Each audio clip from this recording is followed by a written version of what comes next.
In this video, we will be discussing Ushiro-geri, or back kick. But back kick is not actually the best translation for Ushiro-geri. It would be better translated as a kick behind you or a kick to the back.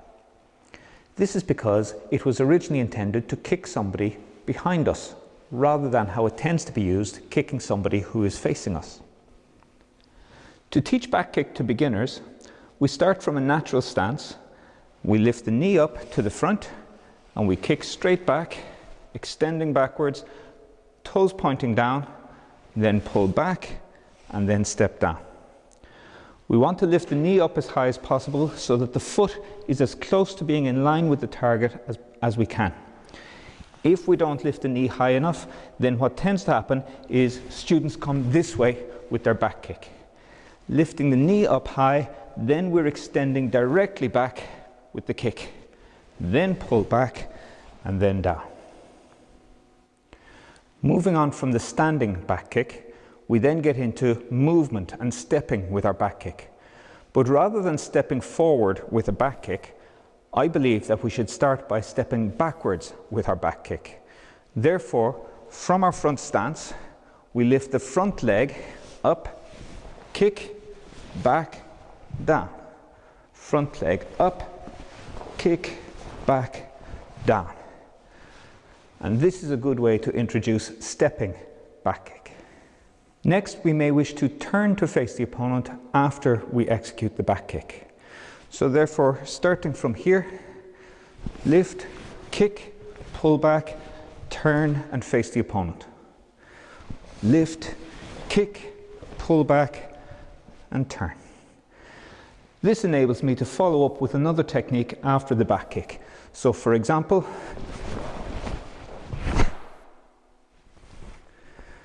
like this. People sometimes refer to Ushiro-geri as a spinning technique when it's executed to somebody in front of us. Again, I disagree with this terminology. It is a turning technique rather than a spinning technique.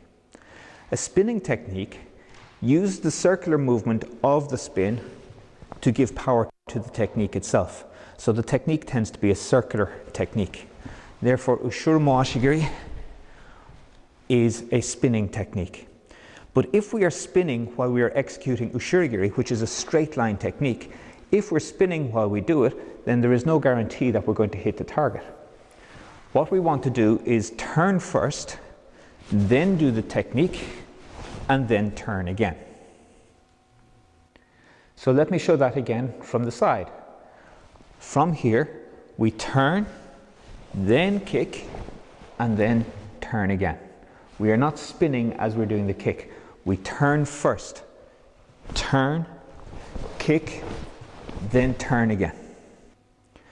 One of the other dangers of doing this as a turning technique is that we can over-rotate and end up doing a yoke-geri rather than Ushiro-geri. So therefore, people can sometimes turn and end up doing this instead of Ushiro-geri.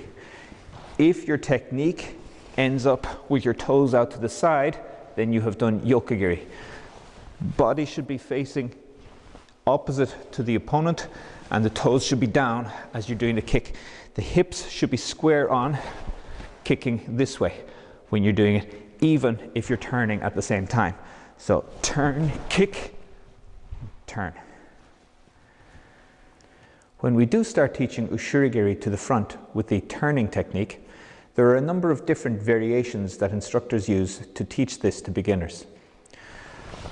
One of these involves from the front stance, this is the center line, stepping across, turning, then kicking along the same center line, and then turning to the front again.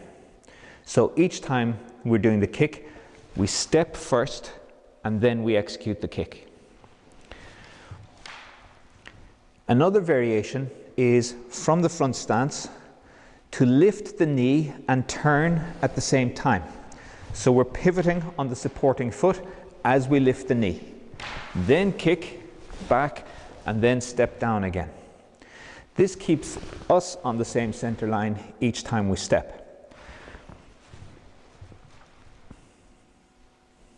A third variation on this is to start from a narrow stance, but this is more applicable to a sparring situation rather than Kihon.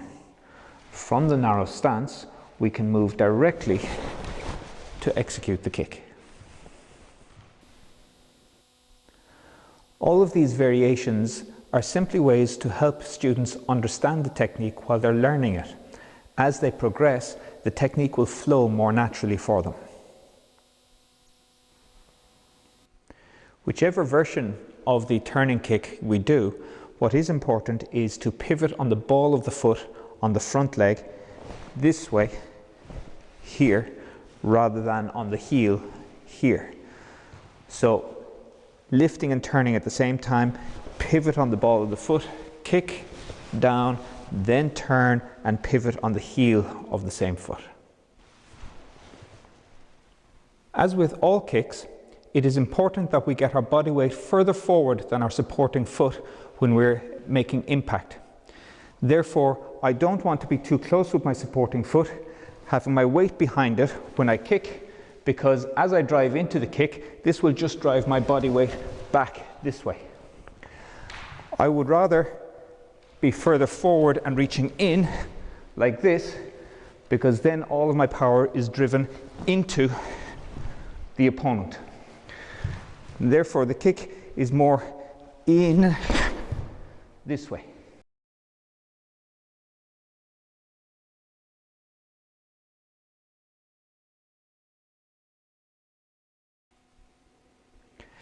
It is my opinion that Ushiro-geri ceased to be considered a kick to the rear exclusively with the advent of Jukumite and tournaments, where almost all training is done against an opponent in front of us, rather than a situation where there may be multiple opponents and somebody is likely to be behind us. Where there are multiple opponents, Ushiro-geri really comes into its own, in my opinion. Of course, there are times where it is appropriate to do back kick to somebody who's facing us, but this is rarely the most effective technique if done just by itself. This is because the turn for the kick takes time, and also the opponent can see it happening, so we're giving them time to respond to what we're going to do. Usually we will set up the back kick with something else first, either as a distraction or to enable us to turn before doing the kick. For example, this may be done with Kizamizuki, narrowing the stance and changing the angle so that we can come through and follow through with the kick directly. Or maybe Moashi-geri, kick and dropping down, turning again, ready to do the back kick.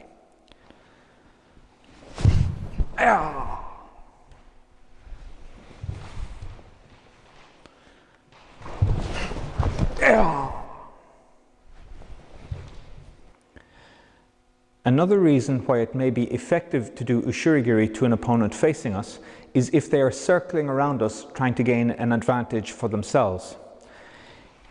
If, when I'm sparring with Connell, if he is moving to my open side, there is no advantage for me to do Ushiro-geri. But if he starts circling around to my closed side, then from here, this has the same effect as me changing the angle, making it more effective and faster for me to do Ushiro-geri. So from here, now I can come in and do the kick.